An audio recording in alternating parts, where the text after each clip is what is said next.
I never thought my own mother would betray me. Not like this. Not in a way that would shatter everything I believed about family, loyalty, and love. But she did. And it left a scar so deep, I still feel it when I think about that day. I was 16 when my world started to unravel. My mom, Diane, had just married Eddie, a man who, from the start, made it painfully clear that I was nothing more than an inconvenience in his life. He didn't yell at me. He didn't hit me. It was worse than that. He erased me. I became invisible. At first, it was subtle.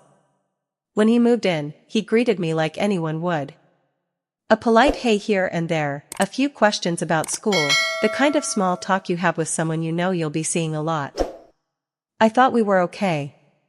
I thought he was fine.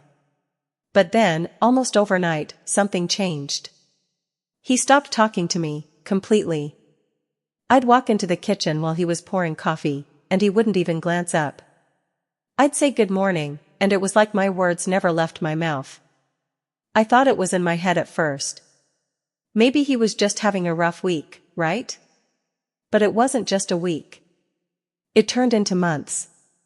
Then years. His two sons, Ryan and Caleb, were younger, 15 and 12 at the time. They followed his lead like shadows. I watched them morph from normal kids into cold, distant strangers who wouldn't even meet my eyes. I became a ghost in my own home.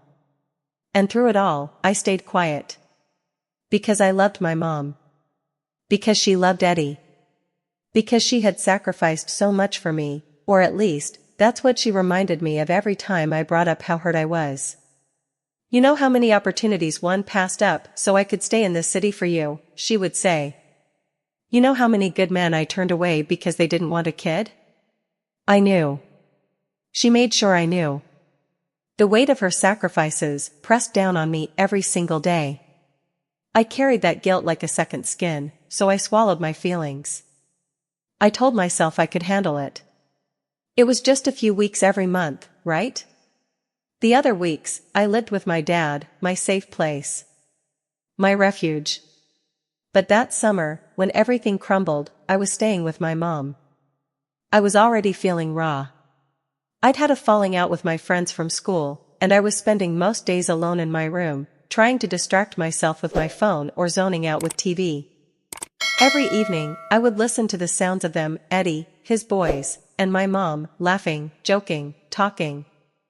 But I was never part of it. I was an observer. The unwanted extra. Then, one morning, I woke up to silence. At first, it felt like a gift. No awkward tension. No trying to tiptoe around a house filled with people who acted like I didn't exist.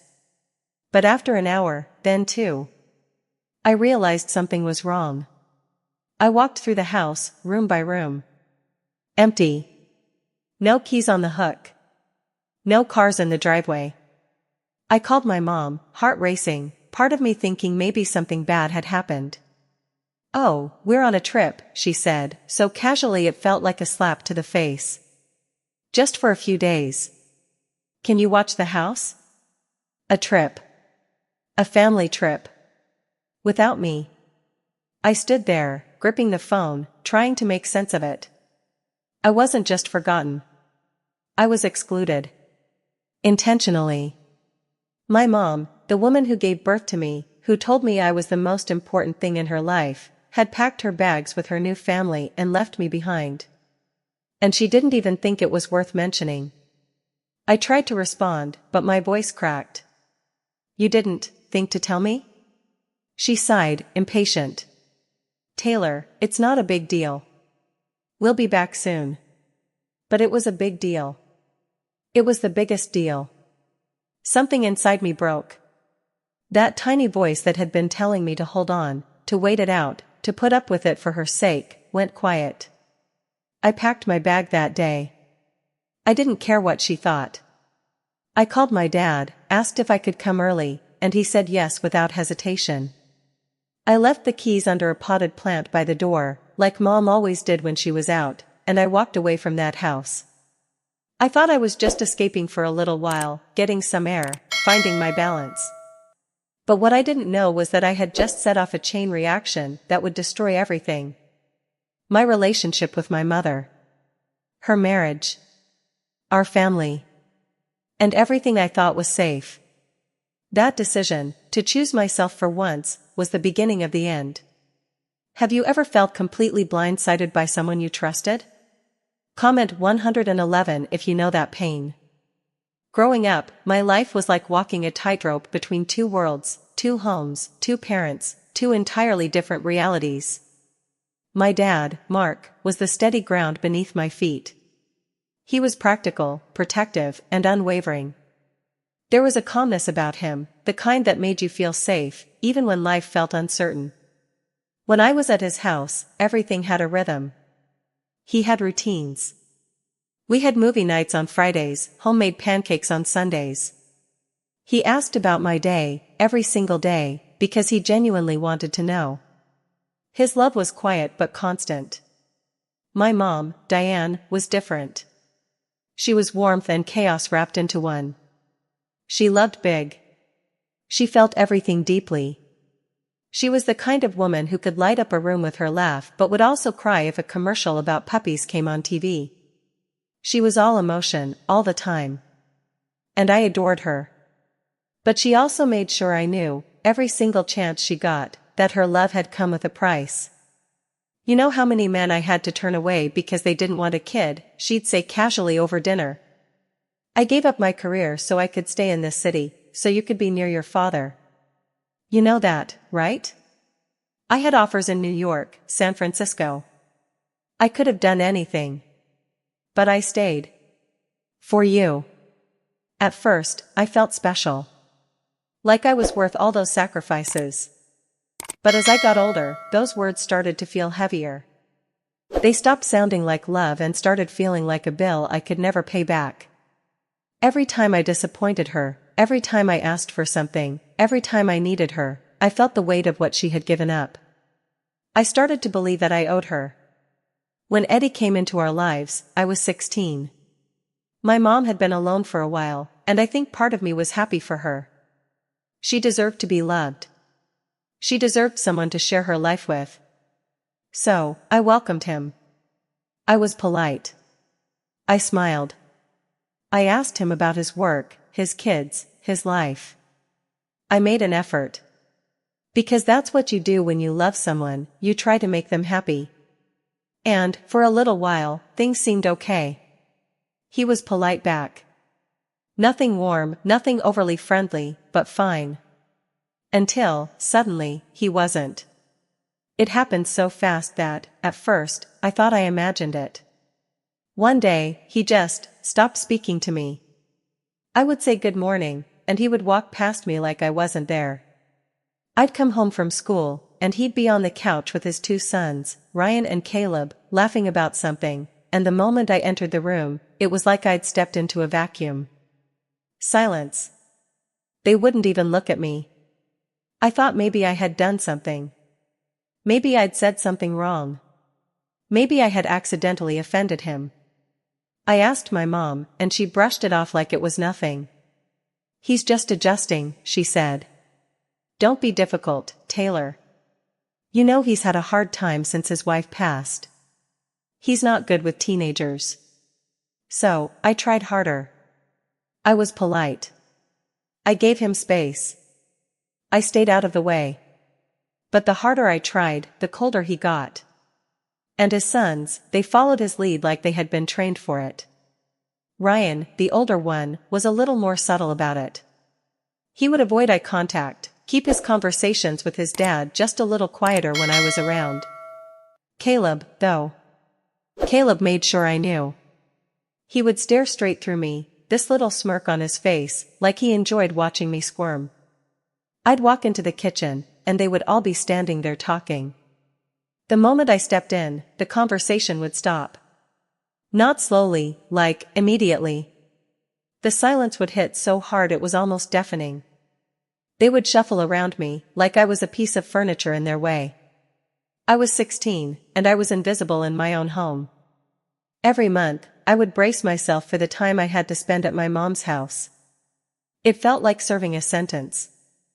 I counted down the days until I could go back to my dad's, where I was a person again. But I didn't tell my dad. I didn't want to cause problems. And I didn't want to disappoint my mom. She had sacrificed so much, right? The least I could do was suck it up and deal with it. Any time I tried to talk to her, really talk to her, about how much it hurt, how isolated I felt, she would look at me like I was being dramatic. "Taylor, I gave up everything for you," she would say. "Can't you just do this one thing for me? Can't you just try to be part of the family?" So, I stopped complaining. I smiled through the hurt. I pretended I was fine. Because I didn't want to be the reason my mom wasn't happy. I owed her that, right? But the thing is, that kind of hurt, being ignored, being made to feel like you don't matter, it doesn't just go away. It settles into your bones. It becomes part of you. You start believing it. There were nights when I would lay in bed, listening to them laughing downstairs, and I would wonder, am I the problem? Maybe I'm just not good enough. Maybe I'm hard to love. That's what happens when the people who are supposed to love you the most treat you like you're nothing. You start believing you are. For 3 years, I endured it. For my mom. Because I thought that's what love was, sacrificing yourself so someone else could be happy.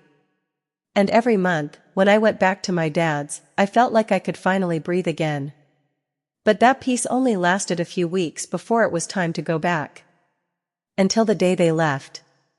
That day, when I woke up to an empty house, when I called her, panicking, and she brushed me off like it was nothing, that was the moment I realized.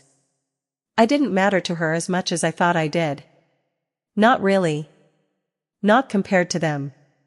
I was just convenient. When I served a purpose, when I was the reason she got to tell herself she was a good mother, I was valuable. But the moment I became an inconvenience, I was disposable. That day broke something in me. But what I didn't know, what I couldn't have known, was that it was only the beginning. What came after would shatter everything I thought I knew about my mother, my family, and myself. Have you ever sacrificed so much for someone, only to feel like it meant nothing? Comment 222 below. I'll never forget that morning. The morning that shattered everything. The day I realized, with painful clarity, that the woman who gave me life, the woman I had spent my entire existence trying to please, had made her choice. And it wasn't me. I was 16 then, but even now, at 27, that morning is burned into my memory like a scar that will never fade. It was the kind of day that rips through you, the kind you play over and over in your head, wondering if you missed something, if there had been some final warning sign you ignored, or if it had always been leading to this. That summer had already been rough. My friend group, girls I'd known since middle school, had turned on me over some stupid drama I don't even remember now. But back then, it felt like my whole world was crumbling. You know how it is when you're a teenager. Your friends are your everything. And when they push you out, it feels like you can't breathe. I was spending more and more time in my room, avoiding their group texts, feeling lonelier than ever. I needed my mom. I needed comfort. But instead, I was stuck in a house full of people who acted like I didn't exist. Eddie was still ignoring me, silent and cold, like always. His sons, Ryan and Caleb, had grown bolder over the years. They didn't just pretend I wasn't there, they smirked at me when I entered a room, as if we had some inside joke, and I was the punchline. Once, Caleb deliberately bumped into me in the hallway, knocking a plate of food out of my hands. He didn't apologize. He didn't even look back. I told my mom about it, of course. She was making dinner, and I stood there, my voice cracking as I explained how it made me feel, how their constant rejection was wearing me down. She barely looked up. "Taylor, you need to stop being so sensitive. They're just kids. You're the older one, set an example. Set an example." For boys who had been taught to treat me like trash. So I stopped complaining. I buried it. I pushed it down so far, it felt like I was suffocating under my own silence. Because no matter how badly they treated me, I was terrified of disappointing my mom. She had made so many sacrifices, right? She reminded me of that every single time I asked for even the smallest sliver of attention. That's what abuse looks like sometimes. It's not always shouting and fists. Sometimes it's guilt wrapped in love, so tightly, you can't tell the difference. That morning started like any other. I woke up late, because summer vacation had destroyed any sense of routine. The house was quiet, too quiet. At first, I thought maybe Eddie had taken the boys out. But when I went downstairs, the house felt empty. I checked the garage. Their cars were gone. No note on the fridge. Nothing. Panic set in fast. My chest tightened. I felt like I was 13 again, getting lost at the mall and realizing I was alone in a sea of strangers. I called my mom. She answered on the third ring, but instead of relief, I was met with irritation. "Oh, we're on vacation," she said, like she was telling me it was raining outside. "We left early this morning. It's just a little trip." I was stunned. "You left? Without telling me?" She sighed. "Taylor, it's not a big deal. Just watch the house. We'll be back in a few days. Just watch the house." Like I was the dog sitter. Not her daughter. I don't remember exactly what I said after that. I think I asked her why she hadn't told me. I think I asked her why she thought it was okay to leave me behind. But I remember her tone. Short. Dismissive. Like I was bothering her. Like I was nothing more than a burden she had forgotten to put outside with the trash. When I hung up, I was shaking. Not with sadness, anger. Pure, white-hot rage. I wasn't a security guard. I wasn't a house sitter. I was her child. I called her again, but it went straight to voicemail. I texted. No response. I wanted to scream. I wanted to throw something. But mostly, I wanted to stop feeling like I was nothing. So, for the first time in my life, I chose myself. I packed a bag. I locked the door. I put the spare key under the potted plant on the porch, the same place my mom always left it. And I walked away. When I got to my dad's, I told him everything. I hadn't planned to. But it poured out of me, Eddie, the silence, the boys, the humiliation, the guilt, the way my mom brushed me aside every single time. My dad's face hardened with every word. He didn't get angry, not at me. But I could see it in his eyes. The quiet fury of a man who had trusted my mother to care for me. And she had failed. "You're staying here," he said. "For as long as you want." I felt safer in that moment than I had in years. Days passed. I didn't hear from my mom. She didn't call. She didn't text. Not once. Until she did. 5 days later. When I saw her name on my phone, I felt a rush of relief, like maybe, just maybe, she was calling to apologize. Maybe she realized she'd hurt me. Maybe she missed me. But the second I answered, she was screaming. "What the hell did you do, Taylor? What did you do?" It took me a minute to piece together what she was saying through her rage. They had come home to find the house broken into. The TV, the jewelry, some expensive electronics, all gone. She was furious. And somehow, it was my fault. "You left the house," she yelled. "You abandoned it. You practically invited them in." I tried to explain. I told her I had called. I had texted. She ignored me. I reminded her that I left the key exactly where she always did. But she didn't care. She had already decided. This was my fault. Eddie got on the phone next. For the first time in 3 years, he actually spoke to me. But not to ask if I was okay. Not to check if I was safe.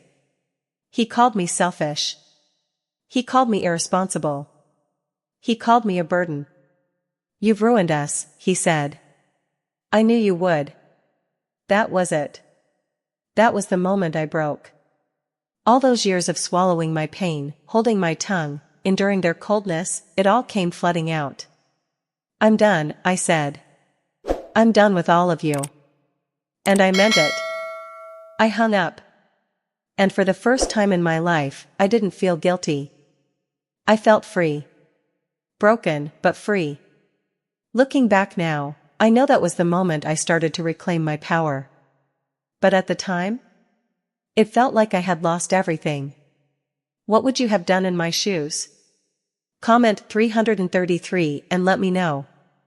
When I told my dad everything, about Eddie, the trip, the years of silence, and the final explosion when they blamed me for the break-in, he didn't explode the way I thought he might.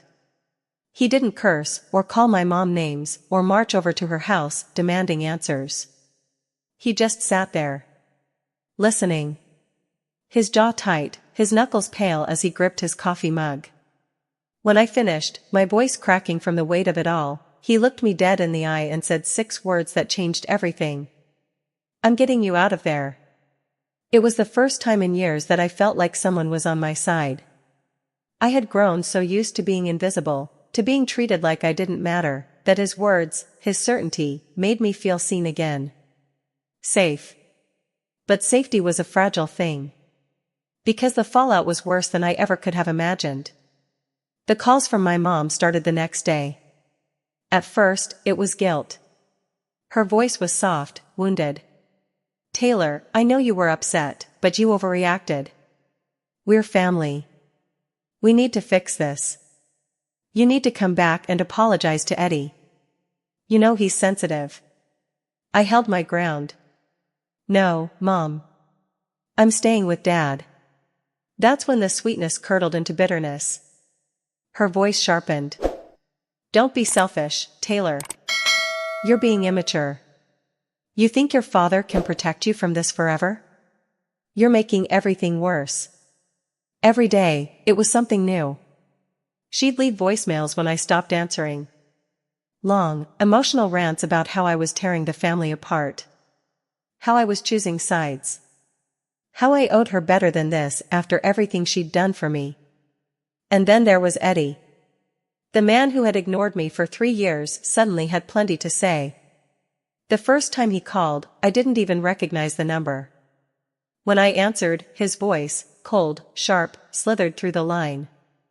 "You ruined this family," he hissed. "I always knew you'd be the one to destroy everything. You're just like your father, useless. A burden." I hung up, shaking. But he didn't stop. He'd call from different numbers. Leave cruel voicemails. Once, he even messaged me on Facebook, pages of venom, accusing me of being a manipulative little brat, saying he knew I'd always wanted to get rid of him and his boys. The boys, Ryan and Caleb, joined in too. Snide comments on my Instagram posts, subtle but cruel. "Finally got what you wanted, huh? Or enjoy playing the victim, Taylor." They thought it was funny. But I wasn't laughing. I was breaking. I cried more in those weeks than I had in years. I felt like every part of me was unraveling. I kept asking myself, what did I do? What had I done to deserve this level of hatred? I had tried to be good.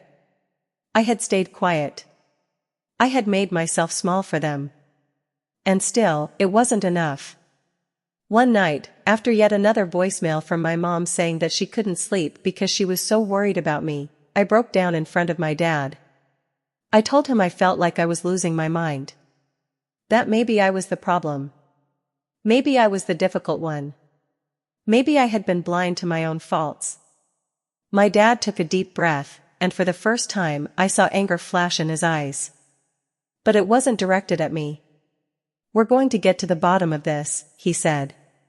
"You deserve the truth, Taylor. And you deserve better than what they put you through." So we started digging. Quietly. Carefully. It began with my dad reaching out to a few mutual friends.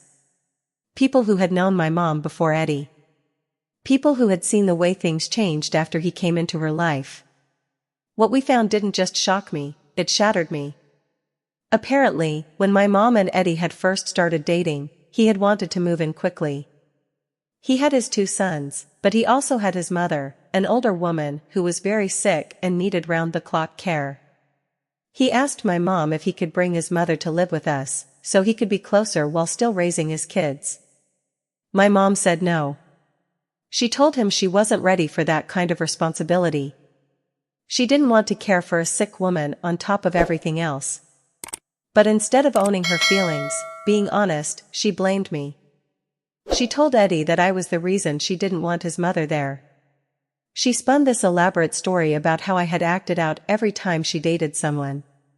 How I was desperate to get my parents back together and drove men away.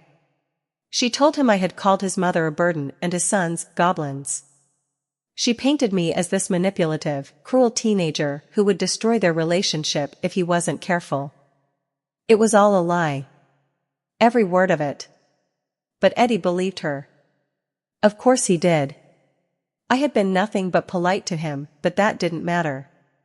My mom's words carried more weight than my actions. She was the adult. I was the teenager. And when he started ignoring me, freezing me out, he thought he was protecting his family. The realization made me physically sick. For 3 years, I had thought maybe there was something wrong with me. I had twisted myself into knots, trying to be better, trying to win their approval. But it had never been about me. It had always been her. She had fed them lies to protect herself. She let me be the villain so she could play the role of the perfect partner. And then, when things started falling apart, she doubled down. She let them believe that I was the reason for every crack in their home. That's why Eddie exploded when the robbery happened. That's why he said, "I knew you'd ruin us." Because he had been waiting for me to fail. He had been conditioned to expect it. I felt like I couldn't breathe. This wasn't just a misunderstanding. This was betrayal at the deepest level. My own mother, someone who was supposed to protect me, had used me as a shield. I wanted to scream at her. Confront her. Demand to know why she had done this to me. But my dad stopped me. "Not yet," he said. "Let her think you're still broken. Let her believe you're just hiding out. We'll handle this the right way." So I stayed silent. I ignored her calls. I blocked Eddie and his sons. Every day, the weight in my chest grew heavier, but I held it together. I focused on school. I spent time with my dad. And behind the scenes, he started meeting with a lawyer. Because this wasn't just about the lies anymore.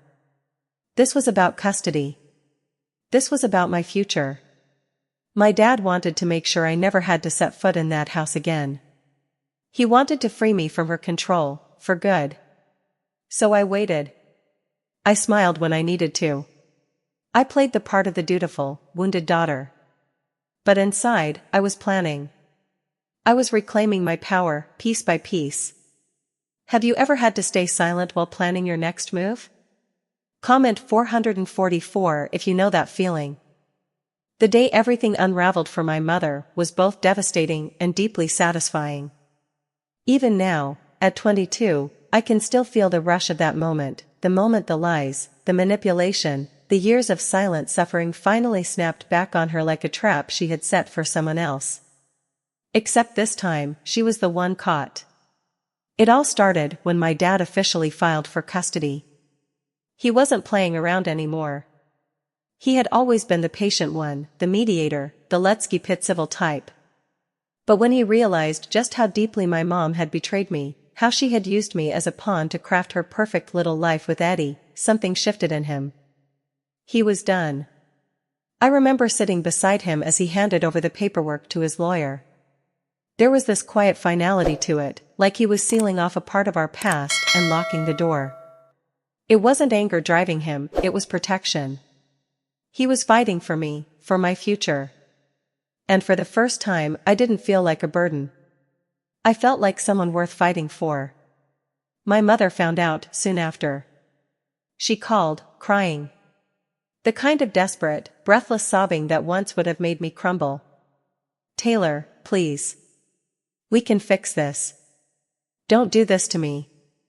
But I had learned by then. Her tears were her weapon. Every sacrifice she claimed she made was another chain around my neck. And I was done being shackled. I kept my voice steady. You did this to yourself. The next blow came fast, Eddie. When he found out the truth, that everything he had believed about me was built on lies my mom had spun, his entire world shifted. He left her, packed his things, took his sons, and was gone within a week.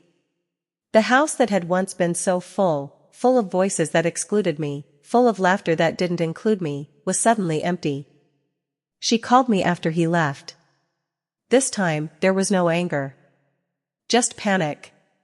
Taylor, he's gone. He took the boys. He's talking about divorce.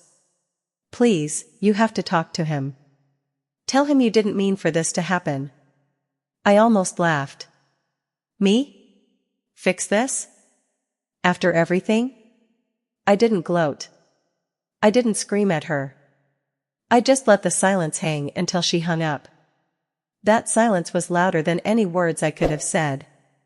A few days later, I got an email. From Eddie. Subject, I'm sorry. I stared at it for a long time before I opened it. It was a short message, but every word hit like a punch to the gut. He apologized for everything. For the years of ignoring me, for believing the lies, for treating me like I was less than human. He said he had trusted my mom blindly, and now he realized how wrong he had been. He hoped I could forgive him someday, but he understood if I couldn't. I read it 3 times. I felt nothing. No anger, no relief. Just emptiness. Forgiveness wasn't something I could offer, not yet. Maybe not ever. The custody hearing was the final act. My mom fought it hard. She played every card she had. She cried in court, talking about the sacrifices she made to give me a good life. She painted herself as the heartbroken mother being torn from her child by a vindictive ex-husband. She was convincing, I'll give her that. She had spent her whole life perfecting the art of playing the victim. But my dad had something stronger, the truth. We had the emails, the messages, the proof of her lies. We had Eddie's testimony. He sat in that courtroom and told the judge, under oath, that he had treated me the way he did because of what my mother had told him. He admitted that he had been manipulated, and that he deeply regretted his actions. His words were like daggers, each one tearing apart the image my mother had tried so desperately to protect. I watched her face as he spoke. It was like watching a mask crack and fall apart. The confident, composed woman who always had control, who always had the upper hand, was crumbling. She looked small. Defeated. And for the first time, I felt powerful. When the judge ruled in my father's favor, I felt something I hadn't felt in years, freedom. I wouldn't have to go back. I wouldn't have to endure the silence, the cold shoulders, the guilt trips. I was free to build my life on my own terms. But the victory was bittersweet. Because while I had won, I had also lost. I lost the mother I thought I had. The woman I had loved, the woman I had tried so hard to please, was gone. Or maybe she had never really existed. Maybe she had always been this person, someone who put her own comfort above my happiness, who saw me as a tool rather than a daughter. After the hearing, she approached me in the hallway outside the courtroom. Her eyes were red, her face pale. She looked older, like the stress had finally caught up with her. Taylor. I'm so sorry, she whispered. I never meant. I just wanted us to be happy. I wanted a family. I stared at her, searching for something, anything, that felt real. But all I saw was someone who was sorry she had been caught. Someone who was mourning her image, not what she had done to me. I shook my head. You don't get to do this. Not anymore. She started crying again, but I didn't wait around to comfort her. I turned and walked away, feeling lighter with every step. Eddie filed for divorce soon after. My mom's carefully curated life, the house, the marriage, the perfect blended family, was gone. She moved into a small apartment on the other side of town. I heard through family that she started posting sad quotes on Facebook, stuff about being betrayed by those you love, about starting over. I didn't reach out. I didn't block her either. I didn't need to. She had built the walls between us herself. I stayed with my dad. I started rebuilding, piece by piece. It wasn't easy. Some days, the anger still crept in. Other days, the sadness would catch me off guard. But for the first time, I was in control of my life. No guilt. No shame. Just me. And that was enough. Looking back now, I don't regret any of it. Because choosing myself, choosing my peace, was the best decision I ever made. Do you think they got what they deserved? Comment 555 if you felt that justice was served. After the custody ruling, when the judge declared my dad the custodial parent and my mother was left standing there, defeated, hollow-eyed, I thought I would feel complete relief. And I did, at first. It was like a boulder had been lifted off my chest. The months of tension, the years of silent suffering, the unbearable pressure to keep my mother happy, all of it cracked and crumbled in that courtroom.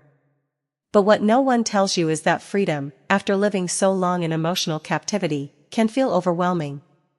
It's like stepping into sunlight after being locked in a dark room. It's warm and liberating, but it's also blinding. You squint, unsure of how to move forward. For the first few weeks, I stayed close to my dad. I felt safe with him. I could breathe again. I didn't wake up dreading what kind of mood the house would be in. I didn't have to brace myself when I walked into the kitchen, expecting cold stares or tense silence. Instead, my dad greeted me every morning with a simple "Good morning, kiddo," like he always had. He asked about my classes. He made dinner. He didn't expect anything from me but to be okay. It felt foreign, being cared for without strings attached. But the scars my mother left didn't disappear overnight. They clung to me in subtle ways. I felt guilty when I was happy, like I was betraying her. I caught myself rehearsing apologies in my head, apologies I didn't owe her, because that's what I had always done to keep the peace. I flinched every time my phone buzzed, half expecting another guilt-ridden voicemail or a passive-aggressive text. She tried, of course. She messaged me constantly after the ruling. At first, it was desperate. "Taylor, please. I miss you. Can we talk?" Then it turned manipulative. "You're breaking my heart. Do you even care what you're doing to me?" And when I didn't respond, she moved to social media. She posted sad quotes about ungrateful children and mothers who give everything but are left with nothing. She posted old photos of me as a little girl, captioned with things like, "When she still loved me." Her comments filled with sympathy from relatives and friends who didn't know the full story. They called me selfish. They said I was being cruel to the woman who had raised me. But I didn't respond. Not once. Because I was done. And choosing to be done, choosing myself, was the hardest and most necessary thing I had ever done. I started focusing on myself in ways I never had before. I reconnected with friends I had pushed away during those difficult years. People I had distanced myself from because I was too exhausted from surviving my home life to nurture friendships. When I told them what had happened, their reaction surprised me. "Taylor, we knew something was wrong," one friend said. "You were always so tense. Like you were afraid of saying the wrong thing." I hadn't realized it showed. I thought I had been hiding it well. But the people who truly cared about me had noticed. And they were still there, waiting to welcome me back. I laughed again. Real laughter. The kind that made my stomach hurt and my eyes water. I didn't realize how much I had missed it until it came back. I let myself be young for the first time in years. I went to the movies with friends without feeling like I needed to check in with my mom or make sure she wasn't upset. I stayed out late without the fear that I would come home to icy silence or a guilt trip about disrespecting the house. I made choices purely for me. What classes to take. Who to spend my time with. What music to play in my room without worrying if it would bother someone. Slowly, I started to heal. But healing isn't linear. There were days when the anger would bubble up, days when I thought about everything she had done, the lies she told about me, the years she let me believe I was the problem, the way she discarded me so easily, and I wanted to scream. There were other days when I missed her so much it hurt. I'd remember the good moments, movie nights, baking together, the way she used to tuck me in when I was little, and I'd wonder if I made a mistake. But I hadn't. I had just finally put myself first. Therapy helped. My dad encouraged it, and I was hesitant at first. I thought talking about it would make everything worse. But my therapist gave me something I hadn't realized I needed: permission to let go. You don't have to hate her, she said one day.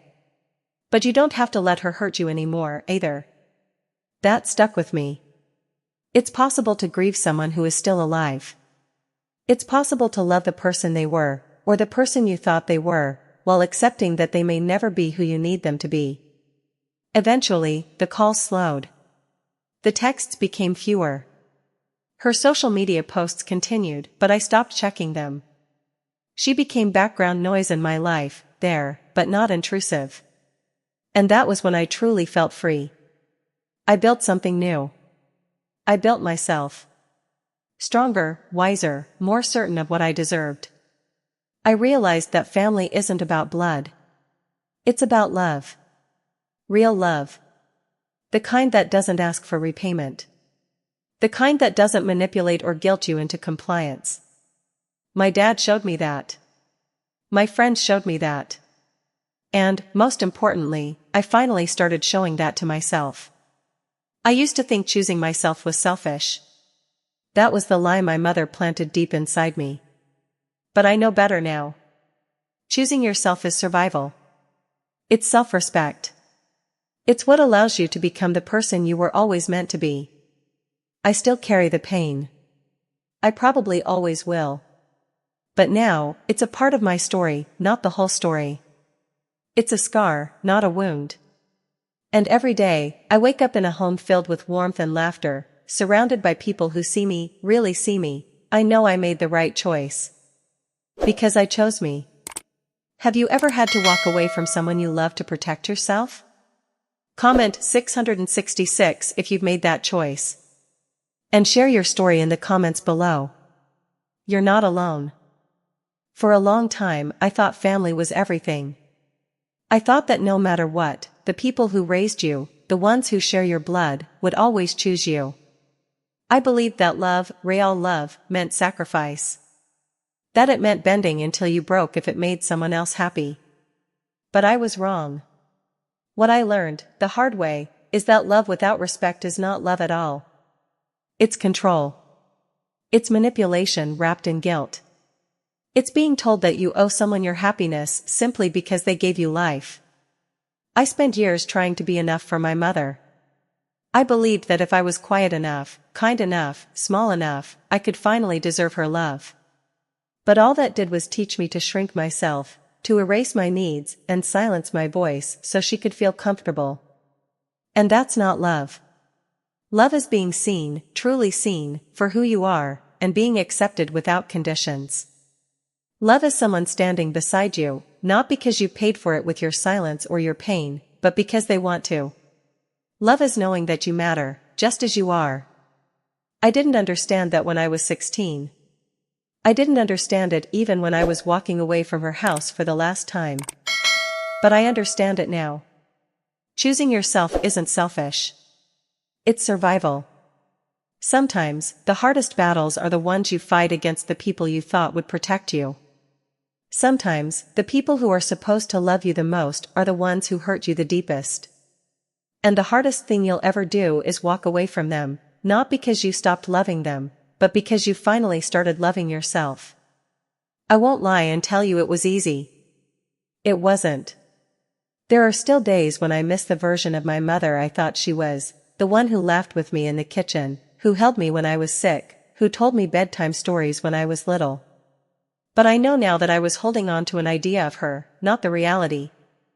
The truth is, she made her choice. And finally, I made mine. I chose peace. I chose respect. I chose me. If you're watching this and you're stuck in a situation like I was, whether it's a toxic family member, a partner who controls you, or a friend who drains you, please hear me, you deserve more. You deserve peace. You deserve respect. You deserve to be seen. You don't owe anyone your happiness. You don't have to stay somewhere that makes you feel small just because you think you should. You deserve to feel free. You deserve to build a life where you wake up and breathe easily. A life where you laugh without guilt. A life where you are loved for exactly who you are, not for what you can give, not for how much you endure, but simply because you exist. It won't be easy. You might cry. You might doubt yourself. You might miss the person you had to walk away from. But every step you take toward freedom, every time you choose yourself, you are reclaiming your power. And that is worth everything. So, I want to hear from you. Have you ever had to fight to reclaim your power? Have you had to walk away from someone you loved to finally find peace? Share your story in the comments below. Your voice matters. And if this story resonated with you, please take a moment to like this video, subscribe to the channel, and share it with someone who might need to hear it. Because no one deserves to feel invisible. We all deserve to be seen. We all deserve to be free. And most importantly, we all deserve to choose ourselves.